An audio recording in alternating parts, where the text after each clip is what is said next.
സ്ലൊവേനിയയിലെ തുയി പട്ടണത്തിന്റെ കാഴ്ചകളിൽ നിന്നും ഗ്രാമങ്ങളിലേക്കുള്ള യാത്രയിലാണ് ഇപ്പോൾ ഞാൻ. കാലാവസ്ഥ വളരെ മോശമായിക്കൊണ്ടിരിക്കുന്നു.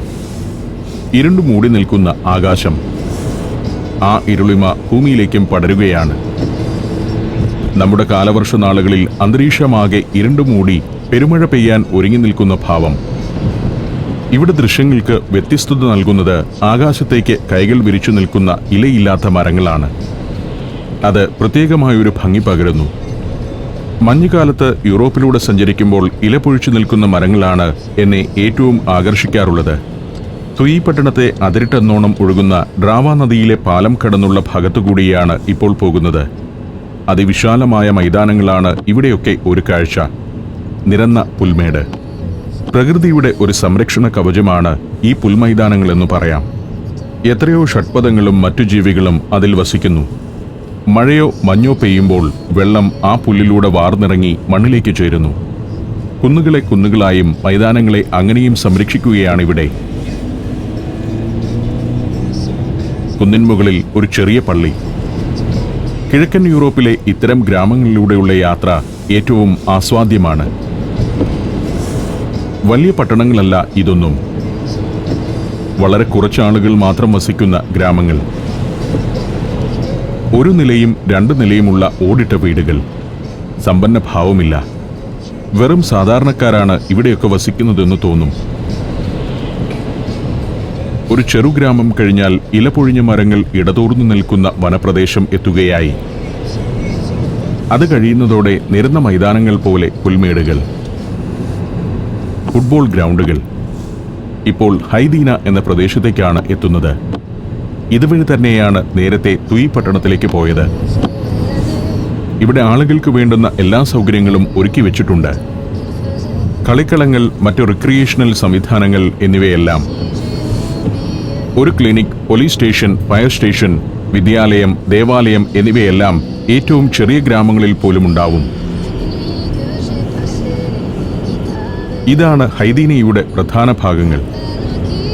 ഡ്രാവ നദിയുടെ വലതുകരയിലെ ഒരു മുനിസിപ്പാലിറ്റിയാണ് ഹൈദീന.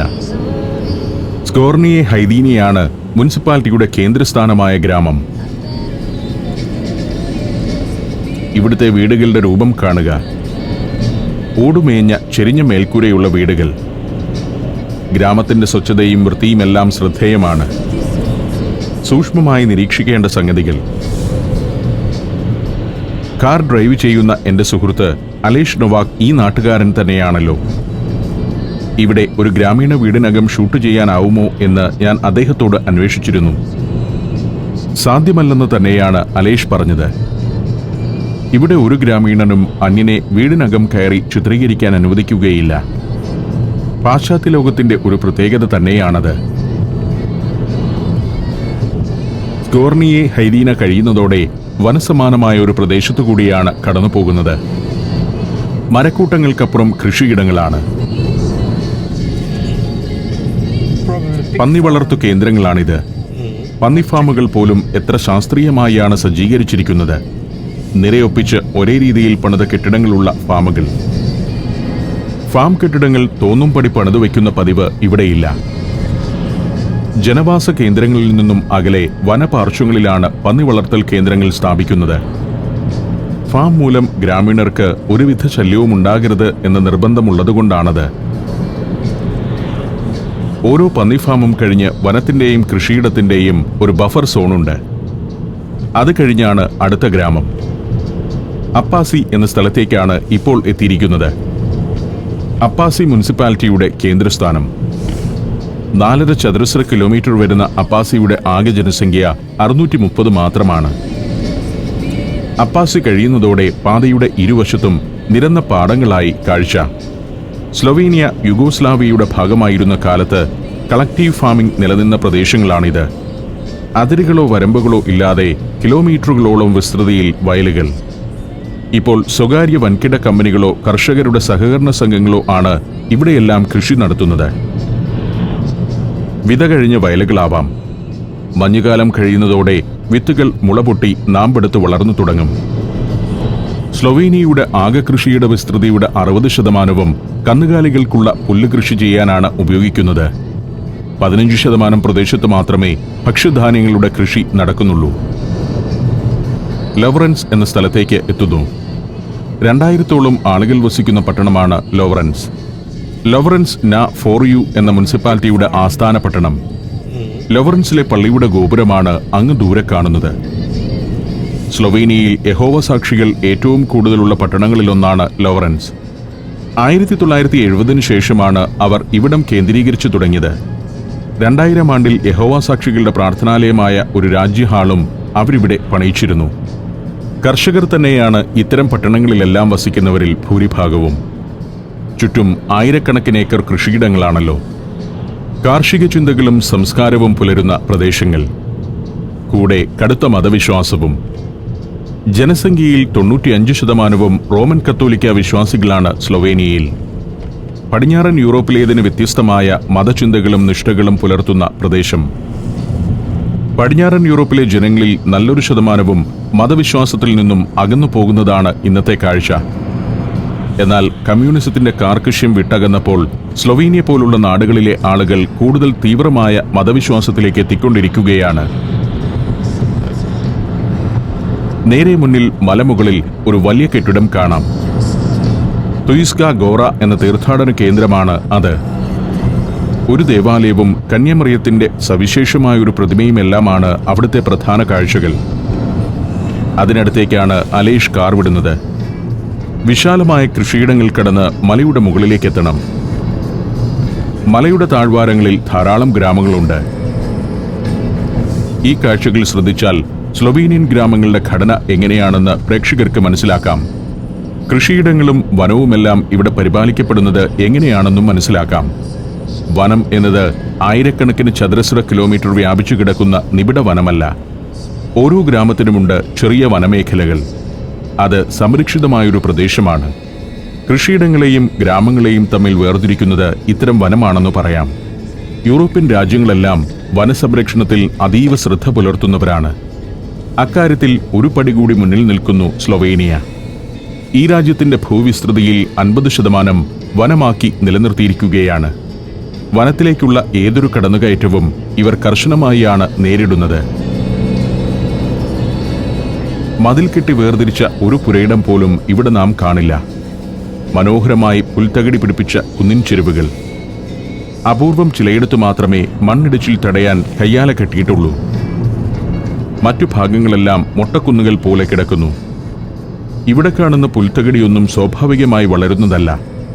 കൃത്യമായ പരിപാലനത്തിലൂടെയാണ് ഇതിങ്ങനെ നിലനിർത്തുന്നത്. മഞ്ഞുകാലമായതുകൊണ്ടാണ് പുൽത്തകടിക്ക് തവിട്ടു നിറം. വേനൽക്കാലത്ത് അതെല്ലാം മരതകപ്പച്ചയാർന്നങ്ങനെ നിൽക്കും. പാതയോരങ്ങളിൽ നാനാവർണ്ണങ്ങളിലുള്ള പൂച്ചെടികൾ പൂത്തുലഞ്ഞു നിൽക്കും. പുരയിടങ്ങളിൽ കോഴികൾ കൊത്തിപ്പെറുക്കി നടക്കുന്നു. യൂറോപ്പിലെ സാഹിത്യകൃതികൾ വായിക്കുമ്പോൾ മനസ്സിൽ സങ്കല്പിച്ചിട്ടുള്ള ഗ്രാമീണ കാഴ്ചകൾ ഇപ്പോൾ നേരിൽ കാണുകയാണ്. 800 വർഷം മുൻപ് തന്നെ ഏറ്റവും സജീവമായിരുന്നു ഈ പ്രദേശങ്ങളെല്ലാം. അങ്ങനെയാണ് ഇവിടെ ഒരു തീർത്ഥാടന കേന്ദ്രം ഉണ്ടായതു തന്നെ.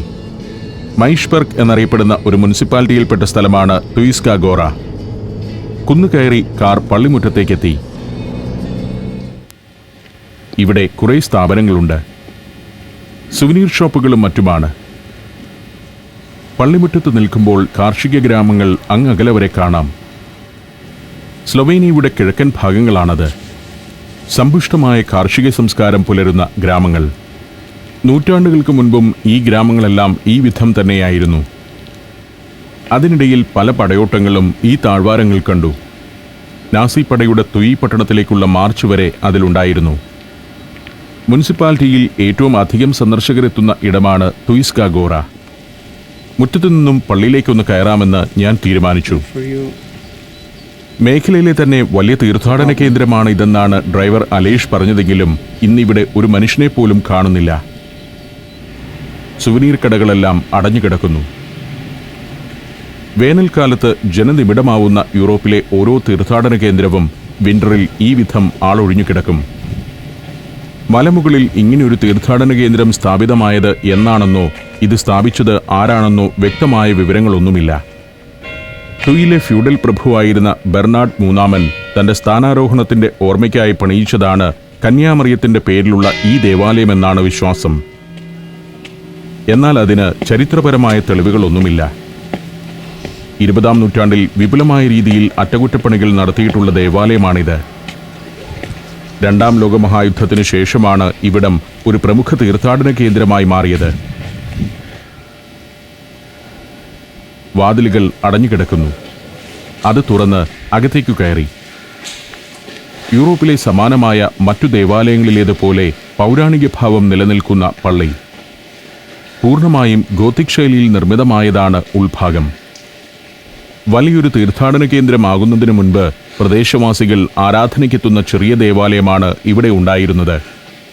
തുയി പ്രദേശത്ത് ഒട്ടോമൻ തുർക്കികളുടെ ആക്രമണം ഉണ്ടായതുമായി ബന്ധപ്പെട്ടാണ് ഈ പള്ളി പ്രശസ്തമാകുന്നത്. ഇതാണ് തുയിസ്ക ഗോറയിലെ പ്രശസ്തമായ കന്യാമറിയത്തിന്റെ ശില്പം. 15-ാം നൂറ്റാണ്ടിൽ തുർക്കികളുടെ ആക്രമണ സമയത്ത് തുയി മേഖലയിലെ ജനത്തെ ഒരു വലിയ തിരശ്ശീല കൊണ്ട് കന്യാമറിയം മറച്ചു പിടിക്കുന്നതാണ് ശില്പം. വെർജിൻ മേരി ദ പ്രൊട്ടക്ടർ എന്ന് ഈ ശില്പം അറിയപ്പെടുന്നു. അക്കാലത്ത് ജീവിച്ചിരുന്നവരുടെ പ്രതിമകൾ തന്നെയാണ് ശില്പത്തിന്റെ ഭാഗമായുള്ള 82 എണ്ണം. അതിലൊന്ന് തുയിസ്ക ഗോറയിലെ ദേവാലയ സ്ഥാപകനെന്ന് കരുതപ്പെടുന്ന ഫ്യൂഡൽ പ്രഭു ബെർണാഡ് മൂന്നാമൻ്റേതാണ്. പള്ളിയുടെ അൾത്താരയിലെ പ്രധാന ശില്പം ഇതുതന്നെയാണ്. ഗോത്തിക് ശൈലിയിലുള്ള ബസിലിക്ക ഹാൾ. ഗോത്തിക് കലയുടെ ഏറ്റവും പുഷ്കലമായ കാലത്തെ സൂചിപ്പിക്കുന്നതാണ് ഇവിടുത്തെ ചുവർച്ചിത്രങ്ങൾ. Djibouti, Fiji, Lebanon, Ethiopia, Armenia. Sancharam volume number 17. Full HD-യിലുള്ള ഈ അപൂർവ ദൃശ്യയാത്രാ വിവരണ ശേഖരം സ്വന്തമാക്കാൻ സഞ്ചാരം എന്ന് SMS ചെയ്യൂ. ഫോൺ 9995 444 222. ഞാൻ പള്ളിയിൽ നിന്നും പുറത്തിറങ്ങി. ഇപ്പോൾ 1-2 പേർ സന്ദർശകരായി ഇവിടെ എത്തിയിട്ടുണ്ട്. പള്ളിയുടെ പരിസരങ്ങൾ എനിക്ക് നന്നേ ഇഷ്ടപ്പെട്ടു. പുല്ലുപിടിപ്പിച്ച് മനോഹരമാക്കിയ മുറ്റം. താഴെയുള്ള ഗ്രാമങ്ങളുടെ മുഴുവൻ കാഴ്ച ഇവിടെ നിന്നാൽ ലഭിക്കുന്നു. സ്ലൊവേനിയയുടെ തനി ഗ്രാമക്കാഴ്ചകൾ തന്നെയാണിത്. തുയിസ്ക ഗോറയുടെ കുറച്ചകലെയായി മറ്റൊരു കുന്നിൻ മുകളിലാണ് പള്ളിയുടെ സെമിത്തേരി. പണ്ട് വായിച്ചിട്ടുള്ള കഥകളിലെ യൂറോപ്യൻ ഗ്രാമങ്ങളും പാരീഷ് ചർച്ചും ഗ്രാമപാതകളും കാർഷിക ജീവിതവുമെല്ലാം ഇവിടെ യഥാർത്ഥമായി മുന്നിൽ തെളിയുകയാണ്. ഇതാണ് സ്ലൊവേനിയൻ തനതു ഗ്രാമം. കുന്നിൻ ചെരുവിലൂടെ വളഞ്ഞുപുളഞ്ഞ് ഒരു പാത കടന്നുപോകുന്നു. അതിൻ്റെ ഓരങ്ങളിൽ ചെരിഞ്ഞ മേൽക്കൂരയുള്ള ഓടിട്ട വീടുകൾ. ഇക്കാണുന്ന ഓരോ വീട്ടിലും വസിക്കുന്ന മനുഷ്യർ, അവരുടെ കാർഷിക വൃത്തികൾ, ദൈനംദിന ജീവിതം എന്നിവയെല്ലാം ഇവിടെ ഇങ്ങനെ നിൽക്കുമ്പോൾ മനക്കണ്ണിൽ കാണാനാവുന്നു. ഇന്ന് ഈ ഗ്രാമത്തിലെ ബഹുഭൂരിപക്ഷം ആളുകളും ഓഫീസുകളിലേക്കോ വാണിജ്യ വ്യവസായ കേന്ദ്രങ്ങളിലേക്കോ ആയിരിക്കും പോയിരിക്കുക. കൃഷിയിടങ്ങളെല്ലാം വലിയ കോർപ്പറേറ്റ് ഏജൻസികളുടെ നിയന്ത്രണത്തിലാണ്. ചെറിയ കൃഷിയിടങ്ങൾ വൻകിട ഫാമുകളിലേക്ക് കൂട്ടിച്ചേർക്കപ്പെട്ടു കഴിഞ്ഞു. യൂറോപ്പിലും ചെറുകിട കർഷകർക്ക് ഇപ്പോൾ കൃഷി അത്ര ലാഭകരമല്ല. അതുകൊണ്ട് തന്നെ ചെറുകിട കർഷകരുടെ എണ്ണം കുറഞ്ഞുകൊണ്ടിരിക്കുകയാണ്. സ്വന്തം പുരയിടത്തിൽ ചെറിയ തോതിലുള്ള പച്ചക്കറി കൃഷിയിലും മറ്റും ഒതുങ്ങി നിൽക്കുകയാണ് ഇപ്പോൾ അവരുടെ കാർഷിക വൃത്തി. ചിമ്മിനിയിൽ നിന്ന് പുകയുയരുന്ന വീടുകൾ. ഈ നേരത്തും വീട്ടിൽ ആളനക്കമുണ്ടെന്നതിൻ്റെ സൂചനയാണത്. പകൽ നേരത്ത് ടെലിവിഷൻ കണ്ടും പുസ്തകം വായിച്ചും പ്രാർത്ഥനയിൽ മുഴുകിയുമിരിക്കുന്ന വൃദ്ധരായിരിക്കും അത്. ഞാൻ പള്ളിക്ക് ചുറ്റുമൊന്ന് നടക്കുകയാണ്. യൂറോപ്പിലെ വിജനമായ ഒരു മലയുടെ മുകൾ തട്ട്. അവിടെ കാൽപ്പനിക ഭാവമുള്ള ഒരു പള്ളിയുടെ പരിസരത്തുകൂടി ഏകനായി ഇങ്ങനെ നടക്കുന്നത് വേറിട്ടൊരു അനുഭവമാണല്ലോ. സ്ലൊവേനിയയിലെ പ്രത്യേകതയാർന്ന സാംസ്കാരിക പ്രദേശമായ സ്റ്റിറിയയുടെ ഭാഗമാണ് ഇക്കാണുന്ന ഇടങ്ങളെല്ലാം. ഇറ്റലിക്ക് ടസ്കനി മേഖല എന്നതുപോലെയാണ് സ്ലൊവേനിയയ്ക്ക് സ്റ്റിറിയ. കവികൾ, ചിത്രകാരന്മാർ, ശില്പികൾ, ഭരണതന്ത്രജ്ഞർ, തത്വചിന്തകർ, സംഗീത പ്രതിഭകൾ തുടങ്ങി സ്ലൊവേനിയൻ ചരിത്രത്തിൽ ഇടം നേടിയ ഒട്ടേറെ പ്രമുഖർ ജനിച്ചു വളർന്ന ഇടമാണ് സ്റ്റിറിയ. സ്ലൊവേനിയൻ ജനസംഖ്യയുടെ 35% ഉൾക്കൊള്ളുന്നുണ്ട് സ്റ്റിറിയ സാംസ്കാരിക മേഖല. ധാരാളം കവികളും കലാകാരന്മാരും ചിന്തകരുമെല്ലാം ഇന്നും സ്റ്റിറിയയുടെ ഇത്തരം ഗ്രാമങ്ങളിൽ വസിക്കുന്നു. കെട്ടിടം പണിയുമ്പോൾ മേൽക്കൂര ചെരിഞ്ഞതും ഓടുമേഞ്ഞതുമായിരിക്കണമെന്ന നിഷ്കർഷയുണ്ട്. നിർമ്മിതികൾക്കെല്ലാമുണ്ട് ഒരു ക്ലാസിക് ഭാവം. വലിയ ആർഭാടങ്ങളില്ല. ഈ പള്ളിയുടെ മുറ്റം പോലും ഒരുക്കി വച്ചിരിക്കുന്നത് കാണുക. കല്ലുവിരിച്ച നടവഴി, മറ്റു ഭാഗങ്ങളിൽ പുല്ലുവിരിച്ചിരിക്കുന്നു. അതിൻ്റെ വൃത്തിയും ചാരുതയും കുലീനത്വവും ഏതൊരു കാഴ്ചക്കാരനെയും ആകർഷിക്കും. ലാളിത്യത്തിൻ്റെ ഒരു ഭംഗി യൂറോപ്പിലെ ഇത്തരം ഗ്രാമങ്ങളിലും അവിടുത്തെ നിർമ്മിതികളിലുമെല്ലാം നമുക്ക് കാണാനാവും. പള്ളിയോടോ വീടിനോടോ അനുബന്ധിച്ചുള്ള ചെറിയ കെട്ടിടങ്ങളാകട്ടെ, അതിനെല്ലാമുണ്ട് ഒരു കുലീനത്വം. തീർത്ഥാടന കേന്ദ്രം എന്ന നിലയിൽ വലിയ പ്രാമുഖ്യമുള്ള ഇടമാണിതെന്ന് ചുറ്റുമുള്ള കെട്ടിടനിരയും സ്ഥാപനങ്ങളുടെ എണ്ണവുമെല്ലാം സൂചന നൽകുന്നു. റെസ്റ്റോറന്റുകൾ, സുവനീർ ഷോപ്പുകൾ എന്നിവയെല്ലാമായി വേനലിൽ ഏറ്റവും സജീവമാകുന്ന ഒരിടം. ചില കടകൾ മാത്രം ഇന്ന് തുറന്നിരിക്കുന്നുണ്ട്. തുയിസ്ക ഗോറയിൽ നിന്നും ഞാൻ മടങ്ങുകയാണ്. അലേഷ് നൊവാക് കാറുമായി കാത്തിരിക്കുന്നിടത്തേക്ക് നടന്നു. പാർക്കിങ്ങിൽ വാഹനങ്ങളുടെ എണ്ണം കൂടിയിരിക്കുന്നു. ഞാനിവിടേക്ക് വന്നപ്പോൾ 1-2 കാറുകളെ അവിടെ ഉണ്ടായിരുന്നുള്ളൂ. ഇടതുവശത്തെ കെട്ടിടങ്ങളിൽ പ്രവർത്തിക്കുന്നതെല്ലാം റെസ്റ്റോറൻറ്റുകളാണ്. ഇവിടെ ഒരു റെസ്റ്റോറൻറ്റിൽ കയറി ഭക്ഷണം കഴിച്ചാലോ എന്ന് എനിക്ക് ചിന്തയുണ്ട്. പക്ഷേ റെസ്റ്റോറൻറ്റുകളെല്ലാം ഇപ്പോൾ പ്രവർത്തനരഹിതമാണ്. അതിനാൽ കാറിൽ കയറി യാത്ര തുടർന്നു. തുയിസ്ക ഗോറ എന്ന മലമുകളിൽ നിന്ന് സ്ലൊവേനിയയുടെ അടുത്ത കാഴ്ചയിലേക്ക്.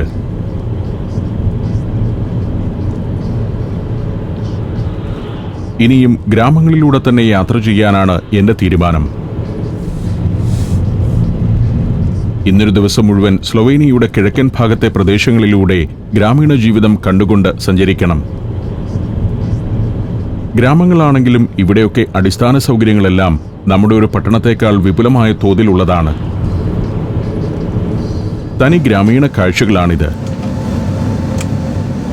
വൃത്തിയുള്ള പാത, നല്ല ഫുട്പാത്തുകൾ, റോഡിൽ നിന്നും വീടുകളിലേക്കുള്ള ചെറുവഴികൾ, അലങ്കാരച്ചെടികൾ കൊണ്ട് തീർത്തിരിക്കുന്ന അതിരുകൾ, പുൽമേടുകൾ, ചെറുമരങ്ങൾ, ചെറിയ ഗോഡൌണുകളും വാണിജ്യ സ്ഥാപനങ്ങളുമെല്ലാം കാണാം ഗ്രാമങ്ങളിൽ. അവിസ്മരണീയമായ ഒരു അനുഭവമാണ് ഗ്രാമങ്ങളിലൂടെയുള്ള ഈ കാർ യാത്ര. മൈഷ്ബർഗ് മുനിസിപ്പാലിറ്റിയുടെ ഭാഗമായ പ്രദേശങ്ങളാണ് ഇതെല്ലാം. ഇവിടെ 72 ചതുരശ്ര കിലോമീറ്റർ വരുന്ന പ്രദേശം മൈഷ്ബർഗ് മുനിസിപ്പാലിറ്റിയാണ്. തുയിസ്ക ഗോറ എന്ന മലയിലെ തീർത്ഥാടന കേന്ദ്രവും ചുറ്റുമുള്ള ഗ്രാമങ്ങളുമെല്ലാം ഈ മുനിസിപ്പാലിറ്റിയിൽ ഉൾപ്പെടുന്നു. ഗ്രാമത്തിലെവിടെയും ഒറ്റ മനുഷ്യരെയും കാണാനില്ലെന്നതാണ് പ്രത്യേകത. ഒരു ഗ്രാമം കഴിയുമ്പോൾ പതിവ് പോലെ ഒരു വനപ്രദേശമെത്തുന്നു. 2 ഗ്രാമങ്ങളെ തമ്മിൽ വേർതിരിക്കുന്നത് ഇത്തരമൊരു ചെറുവനമാണെന്ന് പറയാം.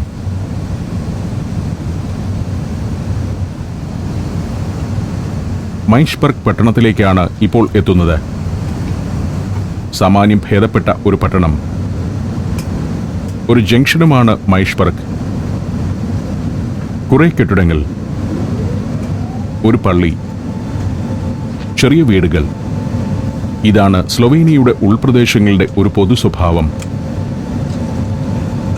പട്ടണങ്ങളിൽ വലിയ കെട്ടിടങ്ങളും അപ്പാർട്ട്മെന്റ് സമുച്ചയങ്ങളുമെല്ലാം കാണാം. 20-30 കുടുംബങ്ങൾ ഒരുമിച്ച് വസിക്കുന്ന അപ്പാർട്ട്മെന്റുകൾ. എന്നാൽ ആകാശമുട്ടുന്ന ഉയരത്തിലേക്ക് ഇവയൊന്നും പണിതുയർത്തുന്നുമില്ല. വലിയ റിക്രിയേഷൻ ഏരിയകൾ, ഫുട്ബോൾ ഗ്രൗണ്ടുകൾ, പെട്രോൾ പമ്പുകൾ. ഗ്രാമം ചെറുതാകട്ടെ വലുതാകട്ടെ, അതിന് ഒരു പൊതു കളിസ്ഥലമുണ്ടാവും. മൈഷ്ബർഗ് മുനിസിപ്പാലിറ്റി പിന്നിട്ട് യാത്ര തുടരുകയാണ്. പട്ടണം പിന്നിടുന്നതോടെ വിപുലമായ കൃഷിയിടങ്ങളായി കാഴ്ച. മഞ്ഞുകാലം കഴിയുമ്പോൾ വിത്തിറക്കാനായി ഉഴുതുമറിച്ചിട്ടിരിക്കുകയാണ് വയലുകൾ. ഇപ്പോൾ ബ്രഗ് എന്നൊരു പ്രദേശത്തേക്കാണ് എത്തുന്നത്. മൈഷ്ബർഗ് മുനിസിപ്പാലിറ്റിയിൽപ്പെട്ട ചെറിയൊരു സെറ്റിൽമെന്റാണ് ബ്രഗ്. ആകെ 300 പേരാണ് ബ്രഗിൽ വസിക്കുന്നത്. ചെറിയൊരു വ്യാവസായിക പ്രദേശം കൂടിയാണ് ബ്രഗ്. 1 ചതുരശ്ര കിലോമീറ്റർ മാത്രമാണ് ഈ പട്ടണത്തിന്റെ വിസ്തൃതി. യുഗോസ്ലാവിയ എന്ന പഴയ കമ്മ്യൂണിസ്റ്റ് രാജ്യം തകർന്ന് 6 രാജ്യങ്ങളുണ്ടായപ്പോൾ അതിൽ ദ്രുതഗതിയിൽ വളർന്ന രാജ്യമാണ് സ്ലൊവേനിയ. കമ്മ്യൂണിസ്റ്റ് ഭരണകാലത്തെ ഗുരുതരമായ പ്രതിസന്ധികളിലൊന്നും സ്ലൊവേനിയൻ പ്രദേശം ഉൾപ്പെട്ടിരുന്നില്ല എന്നതാണ് ആ വളർച്ചയുടെ കാരണം. 18-ാം നൂറ്റാണ്ട് മുതൽ പല ഭാഗങ്ങളിൽ നിന്നും ആളുകൾ ഇവിടേക്ക് സ്ഥിരവാസത്തിനായി എത്തിയിരുന്നു. അക്കാലത്ത് തന്നെ ബ്രഗിൽ ഒരു കാസിലും നിർമ്മിതമായി. ഹാംബ്രെ കാസിൽ എന്ന പേരിൽ 1735 നിർമ്മിതമായ ആ ദുർഗം ഇന്നൊരു വിനോദസഞ്ചാര കേന്ദ്രമാണ്.